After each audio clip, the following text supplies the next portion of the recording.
Jadi seperti biasa saya akan melakukan sedikit ulang kaji. Ada perkara yang penting kita membicarakan pada akhir sekali pada minggu lepas, sebelum kita berhenti pada minggu lepas ya. Jadi saya akan kembali kepada apa yang disebutkan oleh penulis ya. Jadi kita lihat ini muka surat ini 262.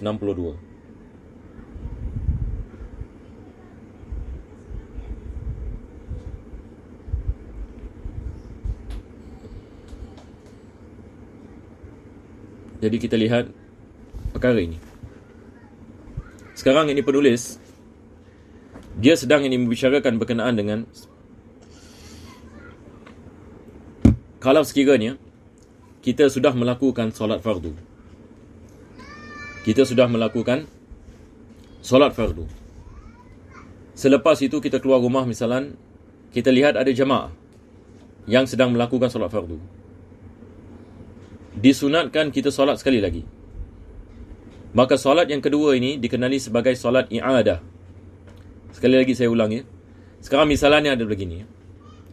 Saya sudah melakukan solat isyak di rumah. Selepas itu saya keluar rumah, saya pergi Masjid Abdul Razak. Dan jemaah sedang melakukan solat isyak di Masjid Abdul Razak. Disunatkan saya solat isyak sekali lagi. Tamam? Solat yang kedua ini dikenali sebagai i'adah. Yani solat ini ulangan. I'adah ini dalam bahasa Arab ini maksudnya dia adalah ini ulangan. Apakah hukum melakukan solat yang kedua ini? Di sini kita nak kena pay attention sedikit ya. Ini yang disebutkan oleh penulis di sini. Solat yang kedua ni hukumnya adalah sunnah. Hukumnya adalah sunnah. Kenapa ini sunnah? Sebab kita sudah melakukan kewajipannya. Maka yang solat yang pertama ini adalah wajib. Solat yang kedua dia adalah sunnah. Cuma ulama kita ini khilaf ini berkenaan dengan adakah bila kita melakukan solat yang kedua ini, adakah diwajibkan kita niat fardiyah ataupun tidak niat fardiyah. Yakni maksudnya kalau saya melakukan solat isya, adakah diwajibkan saya mengatakan usalli fardal isya ataupun cukup saya mengatakan usalli al isya. Maka di sini penulis menukilkan pendapat Al-Imam Al-Haramain ya. Al-Imam memilih ketentuan bahawa dalam hal ini hendaklah dijelaskan niat misalnya salat zuhur ataupun asar dengan tanpa menyebutkan sebagai fardu. Yani Al-Imam Al-Haramain beliau mengatakan kalau salat yang kedua ini kita tidak niat fardiyah, sah salat kita. Sebab hukum salat ini adalah sunnah. Maka tidak diwajibkan kita niat fardiyah. Nampak tak? Tapi di sini kita ada perbezaan dari ulama. Yang pendapat yang dipilih adalah yang niat ini fard. Sebab ini bahasnya agak panjang sedikit. Sebab kenapa kita mengatakan tetap niat fardu? Sebab solat isya itu adalah solat fardu. Jadi solat isya adalah solat fardu, tetapi hukum melakukannya adalah sunnah. Maka kita membezakan di antara solat itu sendiri dengan melakukannya sebagai solat kedua kali. Solat ini i'adah. Maka beliau menukilkan pendapat Imam Haramain, yang ini agak ringan sedikit. Dia mengatakan tidak diwajibkan seseorang itu niat ini fardu. Tidak diwajibkan niat ini seorang itu niat fardu. Sebab sebelumnya penulis mengatakan wajib niat fardu. Kalau kita lihat yang di atas ya. Apa dia mengatakan? Imaman kana aw ma'muman fil ula wa tsaniyah bi niyyati fardin. Nampak tak? Dia mengatakan dengan niat fardu. Wa in waqa'at naflan, walaupun solat itu dikirakan sebagai solat sunnah. Fayanwi i'adatas salatil mafruḍah. Sebab kenapa dia wajib niat fardu? Sebab solat itu adalah solat i'adah bagi solat fardu. Maka wajib ini niat usalli fardal isya. Tetapi dia mengatakan waqtaral imam. Ini adalah dia nukilkan yang ini khilaf. Jadi kita lihat penulis seperti mana kita harus faham ya. Bila kita baca kitab Fathul Mu'in, dia sentiasa kedepankan pendapat yang dipilih dulu. Baru yang ini disebut ini khilaf. Pendapat yang dipilih adalah kita niat fard. Lepas itu dia mengatakan, dan Imam Al-Haramain yang ini mengatakan boleh kalau sekiranya dia tidak niat fardiyah. Dan Al-Imam Nawawi memilih pendapat ini apa yang dipilih oleh Imam Haramain. Ini dia mengatakan warajjahahu fi rawdah. Kitab Rawdah ini adalah kitab ini Imam Nawawi. Lakin al-awwal murajjahul aktsarin. Jadi bagi antum yang ada kitab, bolehlah underline ini. Lakinil awwalu murajjahul aktsarin. Yani maksudnya kebanyakan yang ulama mengatakan wajib niat fardiyah. Walaupun Imam Haramain dan Al-Imam An-Nawawi dalam kitab Rawdah mengatakan boleh kalau tidak niat fardiyah. Jadi saya harap boleh faham insya-Allah. Kalau ada yang tak faham, saya pun tak tahu macam mana mungkin antum boleh tanya dalam WhatsApp. Antum boleh tanya dalam WhatsApp. Jangan type ini di Facebook sebab Facebook nak kena refresh dan sebagainya. Kadang-kadang saya tak lihat. Saya harap apa yang saya terangkan ini faham. Walaupun ini mungkin ada susah sikit, ini adalah masalah khilaf ya. Jadi Fathul Mu'in menyebut ini kadang-kala beberapa perkara yang ada khilaf di antara ulama ini dalam mazhab Al-Imam Syafi'i. Taib. Selepas itu ini beliau mengatakan wal fardul ula. Solat yang fardu adalah solat yang pertama. Ini yang dimaksudkan. Jadi sekarang kembali ini kepada misal tadi, saya solat Isyak di rumah. Selepas itu saya pergi Masjid Abdul Razak. Dan saya lihat ada jamaah yang sedang melakukan solat Isyak di Masjid Abdul Razak. Disunatkan saya solat Isyak sekali lagi. Tetapi manakah yang wajib? Yang pertama ke yang kedua? Di sini penulis mengatakan wal fardu wal ula. Yang wajib adalah yang pertama. Yakni solat saya di rumah itu yang wajib. Selepas itu dia mengatakan, ini yang kita berhenti pada minggu yang lepas ya. Walau bana fasadul ula lam tujzi husaniyah. Ini kita nak kena underline ini. Yakni penulis ini mengatakan, kalau sekiranya solat yang pertama itu ternyata tidak sah, maka solat yang kedua tidak menggantikan solat yang pertama.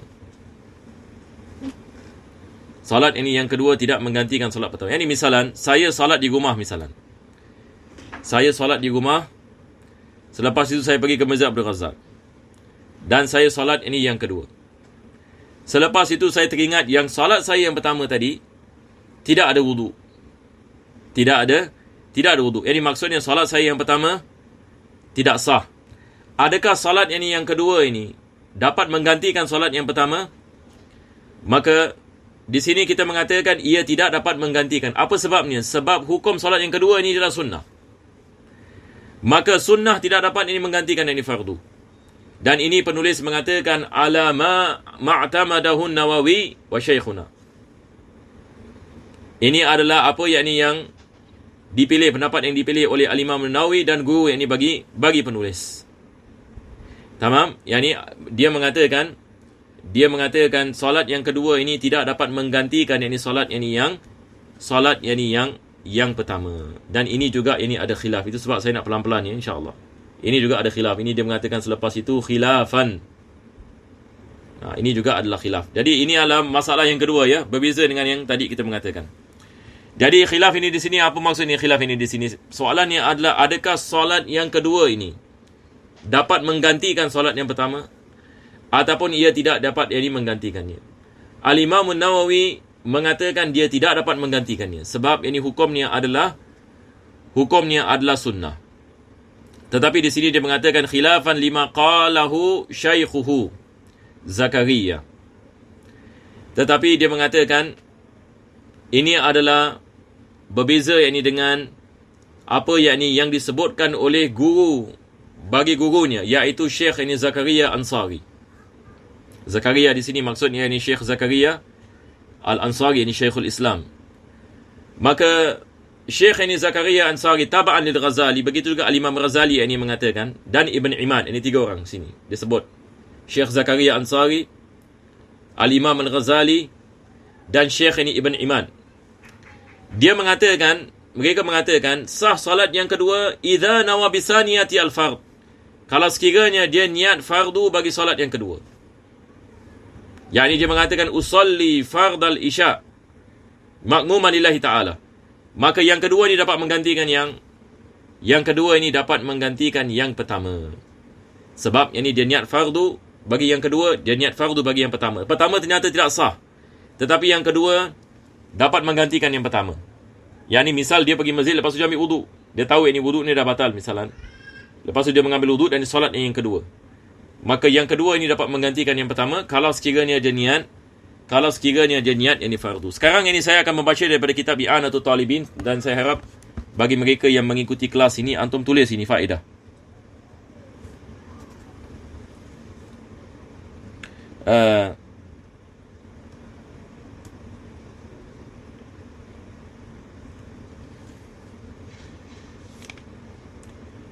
penulis kita ada apa disebutkan yang di sini.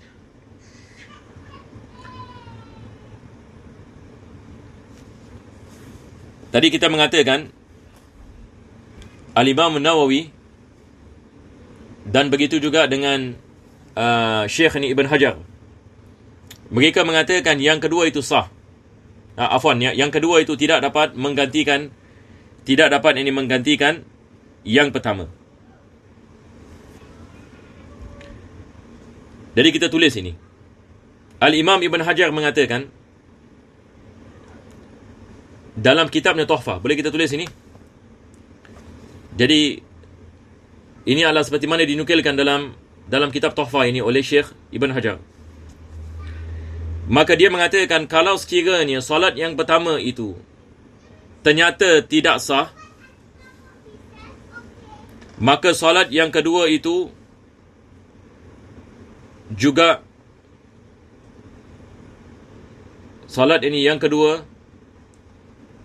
juga tidak dapat menggantikan yang pertama. Dan ini adalah pendapat yang mu'tamad. Jadi kita tulis ini. Ini adalah pendapat ini yang mu'tamad. Full stop.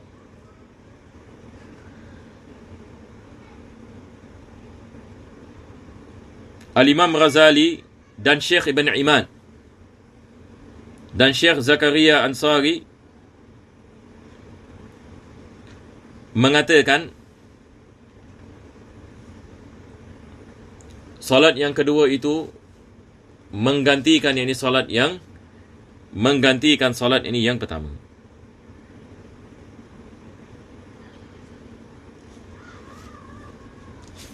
Kalau sekiranya mereka niat kefarduan.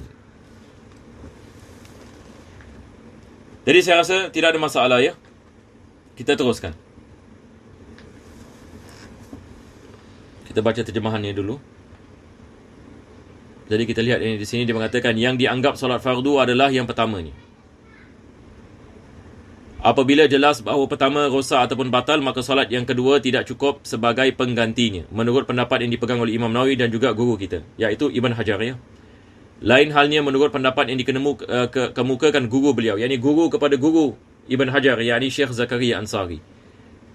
Sebagai mengikuti Al-Ghazali, Al-Imam Ghazali dan juga Ibn Iman, mereka berpendapat bahawa yang kedua dapat menggantikan yang pertama. Maksudnya jika dengan yang kedua itu berniat sebagai solat fardu, yakni dia niat ada fardiyah, usalli fardan isya' sebagai misal. Jadi saya rasa insya-Allah kita dapat faham insya-Allah. Sekarang ini kita teruskan ini kepada yang seterusnya. Kalau sekiranya ada soalan boleh tanya insya-Allah dalam WhatsApp group, nanti saya lihat. Selepas itu beliau mengatakan berjemaah dengan jemaah yang banyak lebih utama daripada jemaah yang sedikit pesertanya berdasarkan dengan hadis Nabi sallallahu alaihi wasallam, wa ma kana aktsar fa huwa ahabbu ila Allah taala. Yani lebih besar ini jemaah lebih disukai oleh Allah Subhanahu wa taala seperti mana disebutkan dalam hadis yang sahih. Ini yang hadis yang Nabi mengatakan wa ma kana aktsar fa huwa ahabbu ila Allah taala. Mana yang lebih banyak jemaah, dia adalah lebih disukai oleh Allah Subhanahu wa taala, illa linahwi bid'ati imamihi, kecuali kalau sekiranya imamnya adalah ahli bid'ah. Apakah yang ini yang dimaksudkan dengan ahli bid'ah di sini? Jadi perlu antum tulis ini ya. Di sini. Yang dimaksudkan dengan ahli bid'ah yang ini di sini adalah bid'ah yang tidak mengkafirkan. Apa maksudnya bid'ah yang tidak mengkafirkan? Kita bid'ah ini kita ada yang kita maksud bid'ah sayyi'ah ya. Kita ada dua jenis. Yang pertama sekali adalah bid'ah yang tidak mengkafirkan. Kedua adalah bid'ah yang mengkafirkan. Jadi boleh kita tulis insya-Allah. Kita ada bid'ah yang mengkafirkan, bid'ah yang tidak mengkafirkan, dan kita ada bid'ah yang mengkafirkan. Jadi sekali lagi saya akan baca daripada kitab ini I'anatul Talibin. Ada beberapa ini faedah di sini. Penulis ini memberikan misal.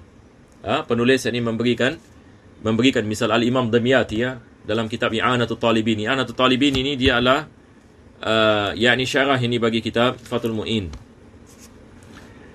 Jadi beliau mengatakan, apa yang dimaksudkan yang bid'ah, misal dia mengatakan kal mujassimati. Kal mujassimati, seperti mujassimah. Ini kita dalam bab akidah, kita membicarakan tentang masalah tajsim. Masalah tajsim. Apa yang dimaksudkan dengan tajsim? Yang ini mereka-mereka yang mengatakan Allah itu jisim. Allah berbadan. Begitu juga dengan orang yang mengatakan Allah bertempat. Dan tempatnya di langit. Dan dia berbadan. Dan dia mengambil tempat. Dan sebagainya. Ini adalah fahaman mujassimah. Maka di sini yang penulis dia memberikan misal ini. Kalau sekiranya imam mujassim. Dan dia mengatakan alal mu'tamad. Yang ini alal mu'tamad yang dia mengatakan, maksudnya dia mengatakan alal mu'tamad kita tidak mengkafirkan. Melainkan kalau dia menifat yang Allah Subhanahu Wa Taala betul-betul pada sifat manusia, itu kita ada ramai ini ulama kita mengkafirkan. Tetapi kalau setakat dia mengatakan Allah jisim, tapi kita tidak mengetahui bagaimana jisim ni Allah. Seperti mana hari ini kita dengar orang mengatakan, orang-orang ini yang tidak memahami yang apa mereka mempelajari, mengatakan benda-benda seperti ini. Dia mengatakan Allah bertempat, tapi kita tidak mengetahui bagaimana tempatnya Allah Subhanahu Wa Taala. Ini adalah tajsim. Tetapi beza dengan kita mengatakan orang yang mengisbatkan tempat, selepas itu dia mengatakan Allah berbadan, selepas itu dia mengatakan badannya Allah adalah begini, dan Allah besarnya begini, dan dia duduk begini, dia duduk di atas arash, dan dia mempunyai 2 tangan sebagai anggota, 2 kaki sebagai anggota, 2 mata sebagai anggota. Akhirnya yang ini dibayangkan ini Tuhan ini seperti manusia. Maka ini ramai ini ulama kita yang mengkafirkan. Kalau sekiranya dia menifatkan Allah Subhanahu Wa Taala dengan sifat ini manusia. Tapi kalau setakat ini dia mengatakan Allah jisim, tapi kita tidak mengetahui bagaimana jisimnya Allah. Allah bertempat, tapi kita tidak mengetahui bagaimana tempat Allah Subhanahu Wa Taala. Maka di sini penulis ini mengatakan alal mu'tamad, mereka tidak dikafirkan, tetapi mereka ahli bid'ah. Mereka ahli yang ini bid'ah. Ini adalah misal bagi kita mengatakan imam ahli bid'ah. Jadi sekarang ini misalan kita ada 2 masjid. Masjid ini yang pertama imam ahli bid'ah, tapi jemaah ramai. Masjid yang kedua imam yang ini masya-Allah yang ini ahlu sunnah. Jemaahnya sedikit. Mana lebih afdal? Yang ini lebih afdal kita solat ini dengan jemaah yang ini yang lebih, jemaah yang ini yang lebih yang ini sedikit. Jenis bid'ah yang kedua dia mengatakan fa in kafara biha, kalau bid'ah yang mengkafirkan. Seperti apa? Seperti orang yang mengingkari ada kebangkitan selepas mati. Ada sebahagian yang orang ini mengatakan lepas mati tidak ada kebangkitan. Yang ini dia mengingkari adanya hari kiamat sebagai misal. Dia mengingkari adanya hisab. Maka ini adalah bid'ah yang mengkafirkan. Maka tidak sah kita melakukan salat di belakang mereka. Tidak sah yang ini kita melakukan salat di belakang mereka. Kalau sekiranya mereka ahli bid'ah yang fahaman mereka dalam bid'ahnya mereka mengkafirkan mereka, yakni mengeluarkan mereka daripada agama Islam. Ini disebutkan oleh Al-Imam Ad-Dimyati ini di dalam kitab I'anatul Talibin. Selepas itu kita lihat penulis ini bagi kitab Fathul Mu'in juga memberikan misal. Siapakah yang ini ahli bid'ah yang dimaksudkan ini sebagai misal? Beliau mengatakan karafidhiyin wa fasiqin, seperti rafidhi. Siapakah ini yang dimaksudkan dengan rafidhi? Kalau dalam bahasa kita hari ini kita panggil mereka Syiah. Dan Syiah ini kita perlu faham ya, Syiah ini kita ada 22, sikit lebih kurang 22 puak. Jadi mereka ni semua tidak sama. Mereka adalah 22 puak. Dan Al-Imam Ad-Damyati di dalam syarah ini Fathul Mu'in membagikan mereka kepada 3 bahagian. Ini Rafidhi membagikan mereka kepada 3 bahagian. Bahagian yang pertama adalah Al-Ghulah. Al-Ghulah ini adalah Syiah yang ekstrim. Syiah yang ini yang ekstrim. Ada sebahagian ini golongan ini Syiah mereka mengkafirkan Ahlus Sunnah. Dan mereka yang ekstrim ini ada mengkafirkan sahabat-sahabat Nabi SAW. Ini adalah Al-Ghulah yang takfir, yang melakukan takfir ini kepada yang ini ulama Ahlus Sunnah, dan begitu juga dengan sahabat-sahabat ini yang lain. Ini adalah bahagian yang pertama. Bahagian yang kedua adalah Syiah yang dikenali sebagai Zaidiyah. Ini seperti mana kita lihat ini ramai di Yaman. Mereka ikut ini kepada Zaid bin Ali, Al-Imam Zaid ibn Ali. Yang ketiga adalah Syiah yang dikenali sebagai Syiah Imamiyah. Yang kebanyakan yang golongan Syiah ini hari ini adalah daripada golongan Syiah yang Imamiyah. Maka mereka berbeza dengan Al-Ghulah. Al-Ghulah ini yang ekstrim, ini yang masalah yang menyebabkan yang ini banyak ini perpecahan yang di dalam ini umat Islam. Tetapi ada sebahagian ini golongan ini Syiah, mereka tidak sampai ini kepada mengkafirkan ini Ahlus Sunnah ataupun mengkafirkan ini umat Islam ini yang lain. Cuma mereka ada fahaman-fahaman yang bercanggah dengan Ahlus Sunnah. Maka mereka adalah ahli bid'ah, cuma melakukan solat yang di belakang mereka, kita mengatakan dia adalah perkara yang tidak membatalkan. Yang tidak ini membatalkan. Hukumnya sama ini seperti melakukan solat di belakang orang fasik. Jadi sama ada imam ini seorang mujassim ataupun seorang rafidi ataupun ini seorang fasik. Ini adalah apa yang disebutkan oleh penulis yang di sini. Maka maksudnya di sini adalah kita mengatakan kalau sekiranya kita melakukan solat di belakang mereka, maka kalau kita ada imam yang lain yang tidak seperti mereka, lebih afdal kita melakukan solat di belakang imam yang di belakang ini imam yang lain. Walau bimujarrad tuhmah. Penulis mengatakan walaupun orang mengatakan sedemikian dan kita tak yakin sama ada betul ke tak betul. Walaupun tuhmah, lebih afdal kita elakkan. Lebih afdal ini kita elakkan. Fal aqallu jama'atan balil infiradu afdal. Jadi sekarang ini kita ada misalan imam ini ahli bid'ah dan jemaahnya ramai. Selepas itu kita ada imam yang lain bukan ahli bid'ah, jemaahnya sedikit. Maka lebih afdal ini kita melakukan solat ini dengan jemaahnya sedikit. Ataupun kita melakukan solat sendirian. Dia mengatakan balil infiradu afdal. Melakukan ini solat ini sendirian itu lebih afdal daripada melakukan salat dengan jamaah dengan imam daripada ahli bid'ah. Kata qalahu syaikhuna.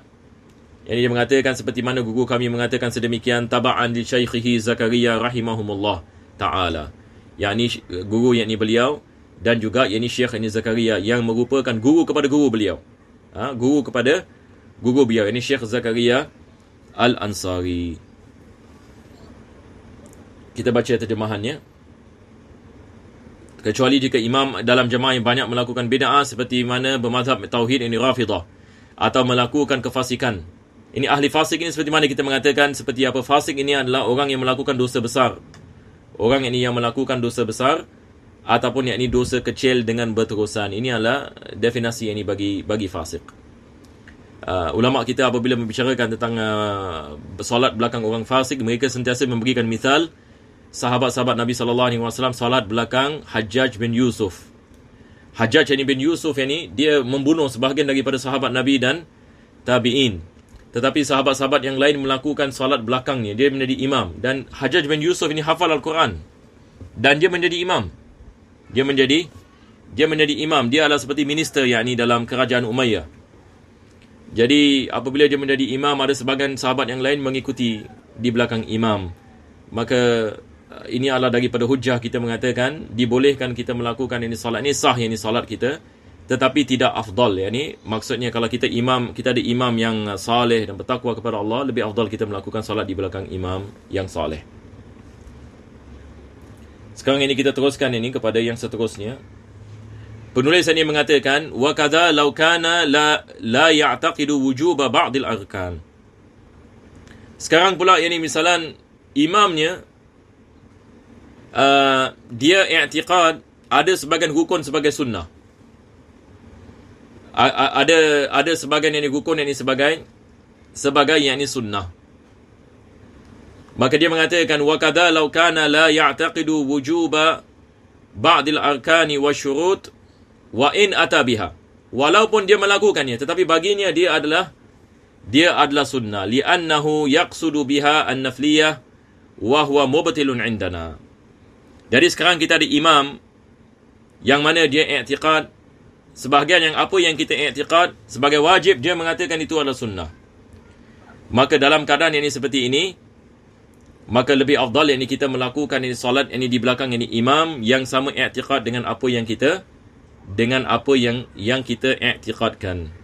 Cuma di sini ulama kita ada membicarakan ini tentang perkara kalau sekiranya dia boleh mengundang ini fitnah ini misalan yang ini lebih afdal ini kita mengelakkan. Yang ini tidak ada masalah kita melakukan salat ini di belakangnya walaupun madhabnya berbeza dengan madhab kita. Sebab ada sebahagian madhab ini misalan mereka mengatakan Bismillahirrahmanirrahim ini bukan daripada Fatihah, tetapi mereka baca Bismillahirrahmanirrahim. Tetapi mereka i'tiqad ini bukan ini daripada kewajipan. Ini bukan ini daripada kewajipan. Kita dalam mazhab al-Imam Syafi'i kita i'tiqad bahawasanya basmalah daripada Fatihah. Begitu juga ada sebahagian mazhab ini mengatakan tumaknina tidak wajib. Tumaknina bukan ini rukun. Kita dalam mazhab al-Imam Syafi'i kita mengatakan tumaknina ini adalah rukun. Dan sebahagian mazhab ini sebagai misal membaca Fatihah tidak wajib. Membaca Fatihah ini tidak wajib. Yang wajib hanya kita membaca sebahagian daripada ayat Al-Quranul Karim dan sebagainya. Maka di sini penulis ini beliau mengatakan yakni lebih afdal ini kita melakukan ini salat ini dengan imam yang i'tiqad ini sama dengan apa yang kita yakni i'tiqadkan. Jadi dia mengatakan demikian pula jika imam jamaah yang banyak itu. Dia mengatakan demikian pula jika imam jamaah yang banyak itu berkeyakinan bahawasanya ada di antara rukun ataupun syarat-syarat salat tidak termasuk sebagai wajib, sekalipun dia sendiri melakukannya, kerana yang demikian itu berarti melakukan kewajipan dengan maksud sebagai kesunahan, di mana halnya dapat membatalkan salat dalam madhab kita. Tetapi bagi madhabnya ini tidak batal. Jadi di sini penulis ini membicarakan tentang mana yang lebih afdal. Tetapi salat sah. Kalau sekiranya kita melakukan salat di belakangnya tidak ada masalah. Yang ini salat kita sah, sebab ini ada khilaf ini ulama dalam beberapa perkara. Au kaunil qalil bi masjidin mutayaqqan hilu ardihi au mali banihi. Ataupun kita melakukan salat yakni jamaahnya sedikit, tetapi kita yakin tanah masjid ini halal. Tanah halal. Masjid yang kedua tanahnya dikatakan tanah yang tidak halal, milik orang lain. Lepas itu tanah itu dirampas, dibina masjid. Dikatakan mana lebih afdal, kita melakukan solat yang masjid yang pertama ataupun masjid yang kedua? Lebih afdal kita melakukan solat di masjid yang tanahnya dengan keyakinan halal, walaupun jemaah yang sedikit daripada tanah yang ada syubhah. Yang dikatakan misalan tanah tersebut tanah ini rampasan dibina masjid. Kadang-kadang ini berlaku ya, ada orang ini misalan yang ini dia merampas tanah. Dia merampas tanah orang lain. Selepas itu dia bina masjid. Selepas itu dia bina masjid. Maka sekarang ini bagaimana ini keadaannya? Maka orang ini yang memiliki ini tanah itu sekarang ini menuntut. Dia mengatakan ini tanah saya. Maka sekarang kita mengatakan masjid ini, pembinaan ini masjid ini dibina di atas sesuatu yang syubhah ataupun sesuatu yang diharamkan. Maka lebih afdal kita melakukan salat di sebuah tempat yang tidak ada apa-apa syubhah, yang mana tanahnya adalah tanah yang dimiliki oleh orang yang mewakafkan dan sebagainya. Jadi melakukan salat dalam masjid seperti itu lebih afdal. Au ta'attuli masjidin qaribin au ba'idin minha al jama'ati bi ghaibatihi. Ataupun ada jemaah di masjid ni tapi golongannya sedikit, dia lebih afdal kita melakukan solat di dalamnya. Kalau sekiranya kita tidak melakukan solat di dalamnya, jemaah itu semua tidak melakukan solat. Boleh faham insya-Allah? Yani penulis yang mengatakan sekarang, ini sekarang penulis yang memberikan misal jemaah yang lebih sedikit lebih afdal daripada jemaah yang lebih banyak. Ada beberapa keadaan yang mana jemaah yang lebih sedikit lebih afdal daripada jemaah yang ramai. Jadi dia mulakan dengan ahli bid'ah kan. Jemaah yang banyak imam ahli bid'ah, jemaah yang sedikit imam ini bukan ahli bid'ah. Maka jemaah yang sedikit lebih afdal daripada jemaah yang banyak. Jemaah yang banyak imamnya berbeza ini dengan mazhab kita, dia i'tiqad sesuatu yang berbeza dengan apa kita i'tiqadkan. Tapi jemaah ni ramai. Masjid yang kedua misalan jemaahnya adalah imam kita, tapi jemaahnya sedikit. Mana lebih afdal? Lebih afdal kita melakukan salat ini dengan jemaah yang kedua, masjid yang kedua. Situasi yang ketiga, dia membicarakan tentang masalah tanah. Masjid yang pertama tanahnya yakin halal. Masjid yang kedua ada syubhah. Maka melakukan salat di masjid yang pertama walaupun jemaahnya sedikit lebih afdal daripada melakukan salat di masjid yang kedua walaupun jemaahnya ramai, Tapi disebabkan tanah ni adalah tanah di atas tanah yang syubhah ataupun tanah yang haram. Yang keempat, dia mengatakan ini. Sekarang, masjid yang pertama, jemaahnya sedikit. Akan tetapi kalau kita tak solat di dalamnya, misalnya kita imam. Kalau kita tak ada, kita tahu mereka semua akan solat sendirian. Tak ada jemaah di kampung itu. Lebih afdal kita solat di sana daripada kita solat di masjid yang ramai. Yang mana kalau kita tak datang pun, dia tidak akan memberikan kesan kepada jemaah tersebut. Jadi dia mengatakan, atau kerana yang dekat dari tempat jemaah ataupun jauh menjadi kosong hanya kerana dia tidak hadir ke sana. Misalnya dia imam. Kalau dia tidak hadir, mereka tidak melakukan solat jemaah. Misalnya kerana menjadi imam, atau orang lain mau berdatangan bila mana dia datang. Yang ni kalau dia datang, baru orang datang. Kalau dia ada, baru orang nak solat. Maka bagi orang ini lebih afdal dia solat di sana walaupun jemaah 3 orang. Walaupun jemaah 5 orang, 10 orang. Walaupun jemaah yang yang dekat dengan rumahnya, masjid dekat rumahnya, ini jemaah ini mungkin 1,000 orang. Maka jemaah yang sedikit itu lebih ramai sebab dia dapat menghidupkan syiar. Dia dapat menghidupkan syiar dan dia dapat menghidupkan jemaah yang di kawasan itu. Faqalilul jam'i fi dhalika afdalu min kathirihi fi ghairihi. Jadi ini adalah khulasah apa yang penulis nak mengatakan. Jemaah yang sedikit dalam keadaan-keadaan yang disebutkan itu lebih afdal daripada jemaah yang banyak di bahagian yang lain. Bal bahatha ba'duhum, sebagian ulama membahaskan dan mengatakan annal infirada bil muta'attili anis salati fihi bi ghaibatihi afdal. Sebagian ulama ini mengatakan walaupun dia melakukan solat sendirian di masjid yang tidak ada orang melakukan solat di dalamnya. Kalau dia melakukan solat sendirian. Misalnya masjid ini tak ada orang yang melakukan solat. Mana lebih afdal? Dia melakukan solat di masjid ini ataupun dia melakukan solat jamaah di masjid yang yang lain. Maka sebagian ulama mengatakan walaupun ada khilaf penulis ini mengatakan ashab Syafi'i ada khilaf dalam masalah ini. Cuma sebagian ulama mengatakan walaupun dia solat sendirian. Walaupun dia solat sendirian yang mana tidak ada jamaah dalam masjid itu. Tidak ada orang yang melakukan solat di masjid itu. Maka melakukan solat di masjid itu lebih afdal daripada melakukan solat jamaah di masjid yang didirikan jamaah di dalamnya.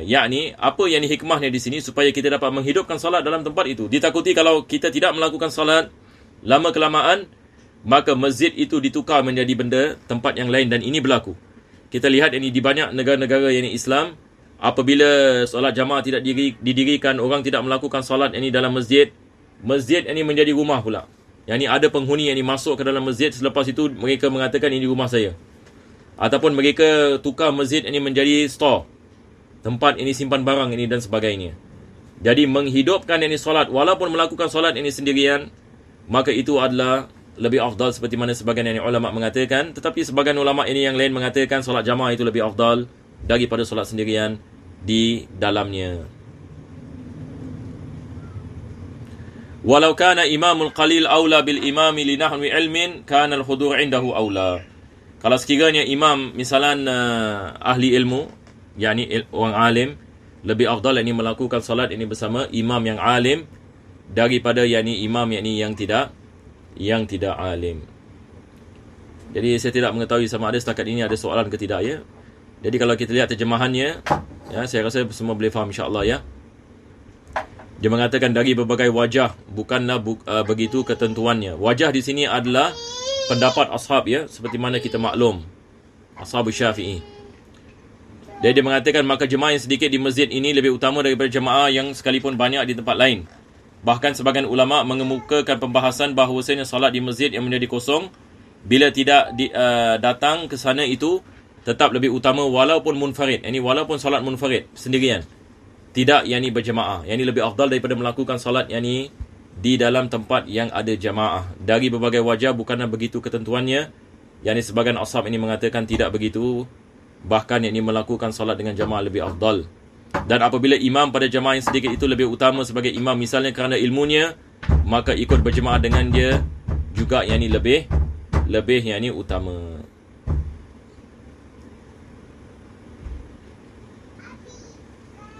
Sekarang ini saya tak tahu sama ada kita ada soalan ke tidak ya.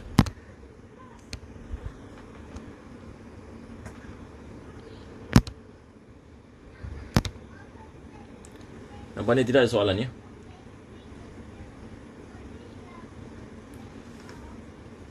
Sekarang kita teruskan lagi sikit ya. Kita habiskan ni. Penulis ini mengatakan walau ta'aradal khusyu' wal jama'ah. Walau ta'aradal khusyu' wal jama'ah. Yang ini maksudnya satu orang ini mengatakan misalan kalau saya solat sendirian saya khusyuk.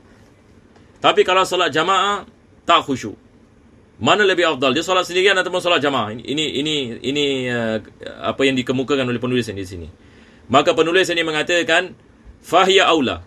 Yakni solat jamaah lebih afdal walaupun tidak ada khusyuk daripada solat sendirian yang ada khusyuk. Boleh faham insya-Allah ya? Fahiya ini balik kepada jamaah. Jadi mengatakan apabila bertentangan antara dapat khusyuk dan berjamaah maka dipilihlah keutamaan jamaah sekalipun kemudian menjadi kurang khusyuk. Yakni dia solat jamaah dia tidak dapat ini khusyuk. Tapi kalau dia solat sendirian di rumah dia dapat khusyuk. Ada sebagian orang ini begitu. Dia kalau solat di rumah, misalnya yang di rumahnya yakni dia membakar bukhur ini misalnya ataupun dia memastikan keadaan yang ni dingin dan sebagainya. Dia mengatakan kalau saya solat ini di rumah saya boleh ini dapat khusyuk. Tapi kalau pergi solat ini dia di masjid ramai orang dan sebagainya, panas dan sebagainya, saya susah ini nak mendapat khusyuk.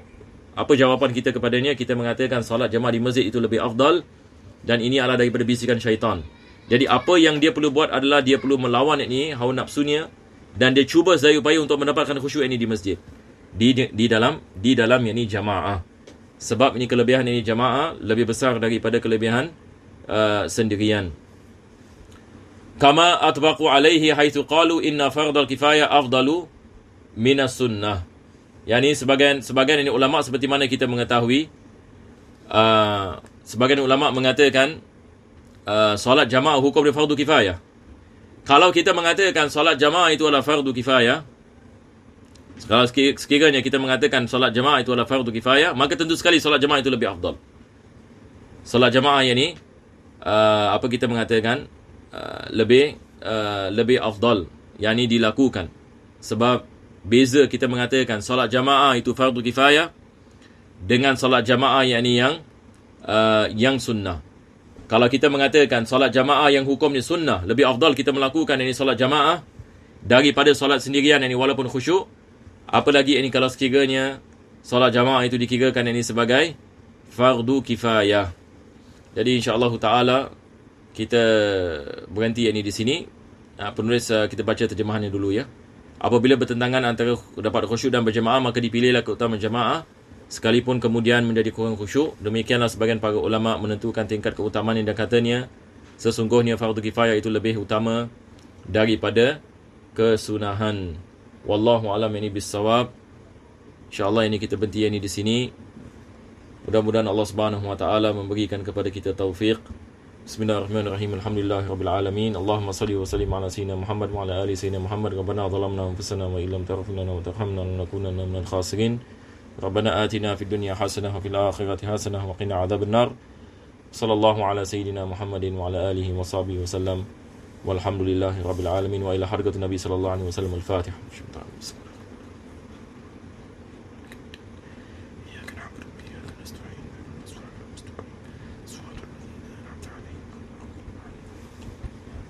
ربنا تقبل معنا انك انت السميع العليم تب علينا انك انت التواب الرحيم واختم بصالحات اعمالنا واجرنا الله يا كريم فضل سبحان ربك بالعزة عما يصفون سلام على المرسلين والحمد لله رب العالمين تقبل الله منكم السلام عليكم ورحمة الله وبركاته.